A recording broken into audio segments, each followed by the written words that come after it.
يا أيها الذين آمنوا إن تنصروا الله ينصركم ويثبت أقدامكم. Baik, terkait dengan masalah yang ditanyakan oleh Ibu apa tadi? Yeni. Yeni di Yeni. Magelang ya. Itu memang terkadang ada sebagian wanita mengalami penyakit seperti itu ya. Jadi ada semacam gelombung-gelombung yang keluar. Seperti kita laki-laki sepertinya ada yang netes kan begitu kita Ya, bagi iya. laki-laki. Kalau bagi kaum wanita ada gelombung-gelombung sepertinya ada yang keluar begitu. Jadi pertama kita harus katakan dulu bahwa ini terkadang Bu itu syaitan dan itu was-was kadang-kadang. Sebenarnya Was-was, ya. tidak ada gitu kan. Tapi kewaswasan saja.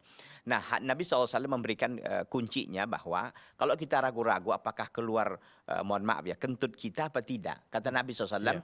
kita jangan berpaling dari solat kita malam yasma' sautan au yajidu rihan, kata Nabi. Iya. Malam yasma' sautan au yajidu rihan. Jangan dia berpaling dari solatnya sehingga dia mendengarkan suara atau dapatkan bau. Iya. Kalau suara nggak ada, bau juga nggak ada, jangan.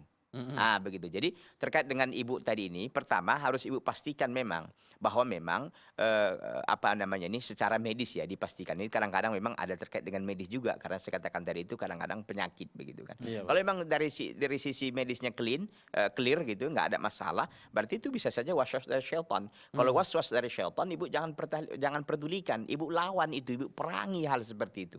Karena kalau nanti itu dituruti, itu lambat laun akan terus begitu dia. Akhirnya ibu ragu terus, nggak ada ketenangan dalam sholat, nggak ada ketenangan dalam ibadah, nggak ada kekhusyuan lagi. Ya. Kenapa? Karena tidak dilawan, tidak diperangi. Jadi diperangi saja, Bu. Kalau ibu merasakan ada perasaan seperti itu, jangan langsung dibatalin sholatnya, jangan langsung berhenti, enggak. Iya. Jangan dulu. Jadi ibu lawan dulu. Kadang-kadang kalau nggak dilawan itu Bu, ibu terus nanti akan diperbudak oleh syaitan.